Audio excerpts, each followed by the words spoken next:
Hi hello guys. So இன்னைக்கு நம்ம என்ன பார்க்க போறோம்னு பார்த்தீங்கன்னா எனர்ஜி ஆஃப் எலக்ட்ரான் இந்த nth ஆர்பிட். சரிங்களா? ஸோ அப்போ எலக்ட்ரானோட எனர்ஜி என்னன்னு கண்டுபிடிக்க போறோம். ஸோ ப்ரீவியஸ் டெரிவேஷன் பார்த்தீங்கன்னா ரேடியஸ் கண்டுபிடிச்சிருப்போம், வெலாசிட்டி கண்டுபிடிச்சிருப்போம். இப்போ என்ன பார்க்க போறோம்னா எனர்ஜி கண்டுபிடிக்க போறோம். சரிங்களா? ஸோ இதுவும் ரொம்ப இம்பார்ட்டன்ட் டெரிவேஷன் தான். கண்டிப்பாக 5 மார்க்குக்கு ஷுவரா போர்டு எக்ஸாம்ல கேட்கக்கூடிய ஒரு கொஸ்டின். சரிங்களா? ஸோ நல்லா பார்த்துக்கோங்க. ஸோ ஃபர்ஸ்ட் உள்ள போகலாம். ஓகேவா? இப்போ என்னன்னா நம்மளுக்கு இப்போ எலக்ட்ரானுக்கு என்னென்ன எனர்ஜி இருக்குன்னு பார்க்கலாம். சரிங்களா? இப்போ ஃபார் எக்ஸாம்பிள் நம்ம வந்து என்ன பண்றோம், ஒரு எலக்ட்ரான்ஸ் இருக்குன்னு வச்சுக்கோங்க, ஒரு ஆட்டம்ல ஒரு எலக்ட்ரான்ஸ் இருக்கும் இல்லையா? நம்ம ஒரு எனர்ஜி கொடுப்போம், அந்த எனர்ஜி வந்து ஸ்டோர் பண்ண வச்சுக்கிறது, பொட்டன்ஷியலா ஸ்டோர் பண்ணும் இல்லையா? இப்போ அந்த எனர்ஜி வாங்கணும்னு, அந்த எலக்ட்ரான் வந்து எனர்ஜி அப்சர்வ் பண்ணோன்னு என்ன ஆகும், நம்மளுக்கு ஒரு ஸ்டேட்ல இருந்து இன்னொரு ஸ்டேட்டுக்கு ஜம்ப் ஆகும் இல்லைங்களா? ஸோ அப்போ ஜம்ப் ஆகுது என்ன அர்த்தம், மூவ் ஆகுதுன்னு அர்த்தம். மூவ்மெண்ட்டுக்கு என்ன எனர்ஜி, கைனடிக் எனர்ஜி வரும், கரெக்டா இல்லையா? ஸோ அப்போ ஒரு எலக்ட்ரான் வந்து அதோட ஆர்பிட்ல இருக்கு. அப்போ அந்த ஆர்பிட்ல வந்து இருக்கிற எலக்ட்ரானுக்கு நம்ம ஒரு எனர்ஜி கொடுக்குறோம். எனர்ஜி கொடுக்கும்போது என்னது, பொட்டன்ஷியல் எனர்ஜி ஸ்டோர் ஆகிடுது. அப்போ அந்த பொட்டன்ஷியல் எனர்ஜி என்ன ஆயிடுது, அது வாங்கும்போது எலக்ட்ரான் வந்து எனர்ஜி அப்சர்வ் பண்ணோன்னே அது அப்படியே ஜம்ப் ஆகி அடுத்த ஆர்பிட் லெவலுக்கு போகுது. ஸோ அப்போ அது என்ன ஆகுதுன்னா கைனடிக் எனர்ஜி வந்து கிடைக்குங்கிறாங்க. சரிங்களா? அப்போ இங்கே ஒரு எலக்ட்ரானுக்கு பொட்டன்ஷியல் எனர்ஜி இருக்கும், கைனடிக் எனர்ஜி இருக்குங்கிறாங்க. சரிங்களா? இப்போ பொட்டன்ஷியல் எனர்ஜியோட ஃபார்முலா பார்க்கலாம். சரிங்களா? இங்க பாருங்க, since electrostatic force is a conservative force, the potential energy is, so potential energy என்னது நமக்கு என்ன தெரியும், so 1/4π0 Q1 Q2 by R3 நமக்கு இல்லையா? ஸோ அப்போ 1/4π0 Q1ங்கிறது நம்மளுக்கு என்னமா, சார்ஜ் ஆஃப் நியூக்ளியஸ் இல்லையா? அது இஸ் இ. எலக்ட்ரானோட சார்ஜ்னு பார்த்தீங்கன்னா -e எடுத்துக்கலாம். ஓகேங்களா? By R. கிளியரா? Okay fine. ஸோ இப்போ மைனஸ் முன்னாடி கொண்டு போயிடலாம். -1/4π0 இசட் E² by R எடுத்துக்கலாம். சரிங்களா? ஓகே. நம்மளுக்கு இப்போ நமக்கு என்ன தெரியும், நம்மளுக்கு ப்ரீவியஸ் இதில் பார்த்தீங்கன்னா டாபிக்ல பார்த்தீங்கன்னா ரேடியஸ் கண்டுபிடிச்சிருப்போம் இல்லைங்களா? ரேடியஸ் ஆஃப் எலக்ட்ரான் கண்டுபிடிச்சிருப்போம். அது என்னது, Rn is equal to f0h² by πme² into n²/z. இது எப்படி வந்துச்சுன்னு தெரியலனா நான் உங்களுக்கு டிஸ்கிரிப்ஷன் கீழே கொடுக்குறேன். அதில் பார்த்தீங்கன்னா ரேடியஸ் கண்டுபிடிச்சிருக்கோம். சரிங்களா? ரேடியஸ் ஆஃப் எலக்ட்ரான் கண்டுபிடிச்ச ஃபுல் டெரிவேஷன் வீடியோவும் அதில் இருக்கு, போய் செக் பண்ணி பாருங்க. சரிங்களா?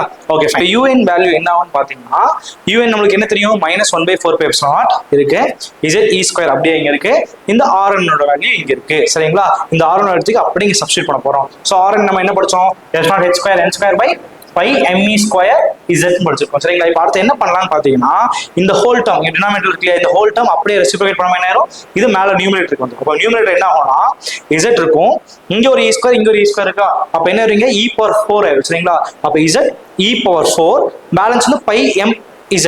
ஓகேங்களா? அப்போ என்ன வரும், இங்க ஒரு z இங்க ஒரு z, மேல z² ஆயிரும், இங்க ஒரு E² இங்க ஒரு E², மேல e⁴ ஆயிரும், நெக்ஸ்ட் πm மட்டும் மேல வரும். அப்போ z² e⁴ πmங்கிற வேல்யூ வருங்கிறாங்க. ஸோ இப்போ நெக்ஸ்ட் பாத்தீங்கன்னா, so un is equal to 1/4π0 அப்படியே இருக்குங்களா? மேலே பாருங்க, z² e² e⁴ ஆயிடுச்சு, πm the whole divided by f0h² n² வந்துச்சு. ஓகேங்களா? இப்போ π and π வந்து கேன்சல் ஆகும். சரிங்களா? பேலன்ஸ்க்கு டேர்ம்ஸ் என்னென்ன வரும், -1/4 f0 into f0 ஆயிரும், z² அங்க இருக்கு, m e² into e⁴ ஆயிடுது, divide by h² n² term கிடைச்சிருச்சு நம்மளுக்கு. ஸோ இதான் வந்து பொட்டன்ஷியல் எனர்ஜி. ஓகே. இப்போ நெக்ஸ்ட் வந்து என்ன பண்றோம், கைனடிக் எனர்ஜி. ஸோ ஏன்னா நமக்கு என்ன சொன்னோம், ஃபர்ஸ்ட் ஒரு எலக்ட்ரானுக்கு வந்துட்டு பொட்டன்ஷியல் எனர்ஜி இருக்கும். ஸோ பொட்டன்ஷியல் எனர்ஜி இருக்கிறனால என்ன ஆகும், ஜம்ப் ஆகி இன்னொரு ஸ்டேட் போகும், அது வந்து கைனடிக் எனர்ஜி இருக்கணும். சரிங்களா? கைனடிக் எனர்ஜியோட ஃபார்ம் நமக்கு தெரியும், ½ mv². So 1/2 mv². அகைன் மறுபடியும் போன டெரிவேஷன்ல பாத்தீங்கன்னா வெலாசிட்டி ஆஃப் எலக்ட்ரான் கண்டுபிடிச்சிருக்கோம். ஸோ அதுவும் பாத்தீங்கன்னா லிங்க்ல டிஸ்கிரிப்ஷன் கொடுக்குறேன், போய் பாருங்க வெலாசிட்டி எப்படி கண்டுபிடிக்கிறது. ஸோ அதுல இருந்து ஃபார்முலா பாத்தீங்கன்னா vn = h/2πm a0 into z by n இருக்கும். சரிங்களா? இந்த z ஓட வேல்யூ வந்து அட்டாமிக் நம்பர். இந்த அட்டாமிக் நம்பர் வந்து ஹைட்ரஜன் கண்டுபிடிச்சனால இங்க 1 நம்ம போட்டுக்கோம். ஸோ இதே வேற ஆட்டம்ஸா இருந்துச்சா நம்ம அதுக்கேற்ற அட்டாமிக் நம்பர் நம்ம போட்டுப்போம். சரிங்களா? ஓகேவா? ஸோ vn கிடைச்சிச்சு. இப்போ என்ன ஆகும், 1/2 m vn-க்கு பதிலா இந்த வேல்யூ அப்படியே சப்ஸ்டிட்யூட் பண்ணிடலாமா, பண்ணிட்டு ஸ்கொயர் பண்ணலாம். இப்போ ஸ்கொயர் பண்ணுவோம் பாருங்க. ஸோ அப்போ என்ன ஆகும், நம்மளுக்கு இது h² இது z² இல்லைங்களா? ஸோ மேலே பாருங்க h² z² into m the whole divide by, இங்க என்ன ஆகும், 2² பண்ண நேரம் 4 ஆயிரும் இல்லைங்களா? ஸோ 4 into 2 என்ன ஆயிரும், 8. Again π² m² a0² n². So எல்லாமே ஸ்கொயர் பண்ணி போட்டுட்டீங்க. இப்போ ஏதாச்சும் சிம்பிளிஃபை பண்ண முடியுமான்னு பார்க்கலாம். சரிங்களா? இப்போ இந்த எம்மும் இந்த ஸ்கொயர் கேன்சல் பண்ணிடலாமா? ஸோ அப்போ வேற என்ன கேன்சல் பண்ணலாம், அவ்வளோதான் இருக்கு இல்லைங்களா? அப்போ kinetic energy is equal to 1/8 into h² z². நியூமரேட்டர்ல, டினாமினேட்டர்ல பார்த்தீங்கன்னா π² m a0² into n². சரிங்களா? இது கைனடிக் எனர்ஜி. இப்போ நெக்ஸ்ட் பார்த்தீங்கன்னா, ஸோ இப்போ நம்மளுக்கு a0ஓட வேல்யூ, இப்போ ப்ரீவியஸ் ஸ்லைட்ல பார்த்தீங்கன்னா நம்ம என்ன பண்ணோம்னா ஆக்சுவலி கைனடிக் எனர்ஜி கண்டுபிடிச்சிட்டோமா, இங்க a0 இருக்கா, இந்த a0ஓட வேல்யூ அகைன் நமக்கு தெரியும். சரிங்களா? அப்ப இந்த a0ஓட வேல்யூ என்னன்னு பாத்தீங்கன்னா, சோ f0h² by πme². அப்ப அந்த a0 இருக்கிற இடத்துல இந்த வேல்யூ அப்படியே இங்க சப்ஸ்டிட்யூட் பண்ணிடலாம். சரிங்களா? இப்போ இங்க என்ன அகைன் திருப்பி இத ஸ்கொயர் பண்ணலாமா? சோ பாருங்க, 1/8 h² z² π² m n², இதெல்லாம் அப்படியே எழுதிட்டோம். 1 by a0 ஸ்கொயர் இருந்துச்சு சரிங்களா. அந்த a0 பதில் நம்ம இந்த வேல்யூ சப்ஸ்டிட் பண்ண போறோம். சப்ஸ்டிட் பண்ணலாமா? ஸ்கொயர் பண்ண என்ன f0 ஸ்கொயர் h power 4 சரிங்களா. கீழே போனோம் pi square m square e power 4. இந்த டேர்ம் அப்படியே மேல நியூமரேட்டர் கொண்டு போயிடலாம். அப்ப என்ன pi square m square e power 4 வந்து என்ன நமக்கு மேல வந்துரும். Pi square m square e power 4 வந்து மேல வந்துருச்சு. சோ பேலன்ஸ் என்ன டேர்ம்ஸ் இருக்கும்? h ஸ்கொயர் z ஸ்கொயர் இங்க இருக்கு. கீழே டினாமினேட்டர்ல பாத்தீங்கன்னா 8 இருக்கு. Pi square m n square pi square m n square f0 square h power 4. So இது எல்லா வேல்யூ வந்துருச்சு ஓகேங்களா. சரி இப்போ எல்லாம் கேன்சல் பண்ணலாம். சோ பை ஸ்கொயர் கேன்சல் பண்ணிடலாம். m இந்த ஒரு ஸ்கொயர் கேன்சல் ஆயிரும். h ஸ்கொயரும் இந்த ஒரு பவர் 4 கேன்சல் 2 ஆயிரும் சரிங்களா. இப்போ பேலன்ஸ் டேர்ம் என்னது? 1/8 into m z square e power 4 the whole divided by n epsilon square h square n square. So இதை கைனடிக் எனர்ஜியோட வேல்யூ. இப்போ நம்மளுக்கு என்ன ஆச்சுன்னா பொட்டன்ஷியல் எனர்ஜியோட ஈக்குவேஷன் கண்டுபிடிச்சிட்டோம். கைனடிக் எனர்ஜி ஈக்குவேஷன் கண்டுபிடிச்சிட்டோம். ஸோ இப்போ ரெண்டுத்தையும் கம்பேர் பண்ணலாம். பாருங்க ஆக்சுவலி என்ன ஆகும் பாத்தீங்களா, இப்போ இங்க 1/8 இருக்கு. mze by epsilon hn. So இந்த டேர்ம்ஸ் எல்லாம் ஒரே மாதிரி தான் இருக்கும். எது சேஞ்ச் ஆகும்? இந்த 1/8 தான் சேஞ்ச் ஆகும். பாருங்களேன் ஒரு டைம். ஸோ பொட்டன்ஷியல் எனர்ஜி பாருங்க. பொட்டன்ஷியல் பார்க்க பாருங்க. இது m z square e power 4 h square n square 4 பேசலாம் கரெக்டா இல்லைங்களா. ஸோ அப்போ இங்க 1/4 இருக்கு, அங்க 1/8 இருக்கு இல்லையா. ஸோ அப்போ மல்டிபிள் ஆஃப் 2 தானே மாறுது இல்லையா, கரெக்டா இல்லைங்களா. ஸோ அப்போ இது எப்படி எழுதலாம்னு பாத்தீங்கன்னா நம்ம so potential energy kinetic energy நம்ம கம்பேர் பண்ணும்போது 1 and 2 கம்பேர் பண்ணும்போது நமக்கு என்ன எப்படி எழுதலாம்னு பாத்தீங்கன்னா, ஸோ இப்போ வந்து un potential energy is equal to -2 into kinetic energy எழுதலாம். ஏன்னா kinetic energy equation இருக்கா 1/8 அது கூட into 2 பண்ணீங்கன்னா என்ன ஆகும்? 2 8 கேன்சல் ஆகி 1/4 வந்துரும். 1/4 என்னது? பொட்டன்ஷியல் எனர்ஜியோட வேல்யூ சரிங்களா. So potential energy is equal to -2 into kinetic energy நம்ம எழுதிக்கலாம் ஓகேங்களா. Okay fine. இப்போ நம்ம டோட்டல் எனர்ஜி ஆக்சுவலி இந்த எலக்ட்ரான்ல என்ன எனர்ஜி இருக்கு நமக்கு? ஒன்னு பொட்டன்ஷியல் எனர்ஜி, ஒன்னு kinetic எனர்ஜி இல்லையா. ஸோ ரெண்டுத்தையும் ஆட் பண்ணலாம். Potential energy plus kinetic energy சரிங்களா. ஸோ ஆட் பண்ண பொட்டன்ஷியல் எனர்ஜியோட வேல்யூ நமக்கு என்ன தெரியும்? நமக்கு -2 kinetic எனர்ஜி தெரியும்.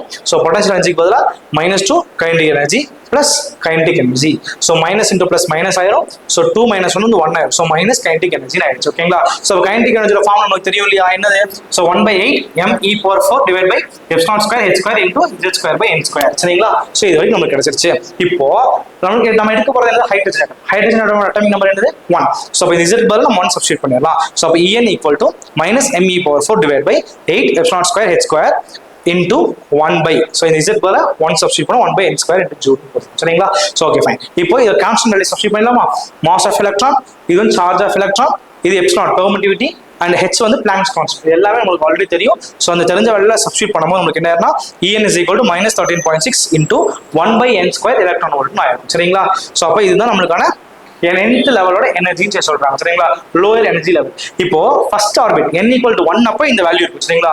இன் கேஸ் இப்போ லோயர் லெவல்ல இருந்து ஒரு எனர்ஜி கெயின் ஆகி அப்பர் லெவல் செகண்ட் ஆர்பிட் போகுதுன்னா அப்ப அது என்ன ஆகும் அப்படின்னா n equal to for example n equal to 1 lower ஸ்டேட்டா, இப்போ n equal to second orbit போகுதுன்னா n equal to இங்க சப்ஸ்டிட்யூட் பண்ணினா அப்போ லோயர் எனர்ஜில இருந்து second energy that is higher ஸ்டேட்டுக்கு போகும்போது எவ்வளவு எனர்ஜி தேவைப்படுங்கிறத நம்ம கண்டுபிடிக்க முடியும். ஸோ அப்போ n equal to 1 2 3 4 ஏதோ ஒரு வேல்யூ சப்ஸ்டிட்யூட் பண்ணும்போது நம்ம அந்த ஆர்பிட்டோட எனர்ஜி என்ன நம்ம கண்டுபிடிச்சலாம் சரிங்களா. ஸோ இதான் வந்து நெக்ஸ்ட் பாத்தீங்கன்னா ஒரு டயக்ராம்ல கொடுத்துருப்பாங்க பாருங்க. இது n equal to 1 2 3 4 5 போயிட்டே இருக்குங்களா. ஸோ ஒரு எனர்ஜி லெவல் ஸ்டேட் ஓகேவா. ஸோ அப்போ இதான் லோயர் ஸ்டேட்டை பாருங்க -13.6 இருக்கிறது கிரவுண்ட் ஸ்டேட் சொல்லுவாங்க இல்லைங்களா. அப்போ கிரவுண்ட் ஸ்டேட்ல இருந்து ஒரு எனர்ஜி கெயின் ஆகி அது எக்ஸைட் ஸ்டேட்ல போகும் சரிங்களா. அப்போ எக்ஸைட் ஸ்டேட் போறதுக்கு என்ன பண்ணுவீங்க? n equal to அப்போ 2ங்கிற வேல்யூக்கு அந்த energy equation that is formula substitute பண்ணீங்கன்னா நமக்கு 3.40 கிடைக்கும். ஸோ நம்ம ஒரு எனர்ஜி கிடைக்கும் ஒரு எனர்ஜி லெவலோட கண்டுபிடிக்கலாம். ஆர்பிட்டோட ஒரு எனர்ஜி லெவல் கண்டுபிடிக்கலாம் சரிங்களா. ஸோ இதுதான் எனர்ஜி லெவலோட டெரிவேஷன். ரொம்ப இம்பார்ட்டன்ட்மா. இதோட நோட்ஸ் வந்து உங்களுக்கு கீழே டிஸ்கிரிப்ஷன்ல கொடுக்குறேன், அதுவும் டவுன்லோட் பண்ணி பார்த்துக்கோங்க. ஸோ எல்லாம் செக் பண்ணுங்க, எல்லாம் உங்களுக்கு புரிஞ்சிருக்கும்னு நினைக்கிறேன் சரிங்களா. ஓகே, டவுட்ஸ் இருந்தாலும் கமெண்ட்ல கண்டிப்பாக கேட்கலாம் சரிங்களா. ஸோ தேங்க்ஸ் இந்த வீடியோ பார்த்ததுக்கு. கண்டிப்பாக சப்ஸ்கிரைப் பண்ணுங்க, ஃபாலோ பண்ணுங்க. அப்போ நாங்கள் போகிற நெக்ஸ்ட் வீடியோவில் உங்களுக்கு கண்டிப்பாக தெரியும். தேங்க்யூ.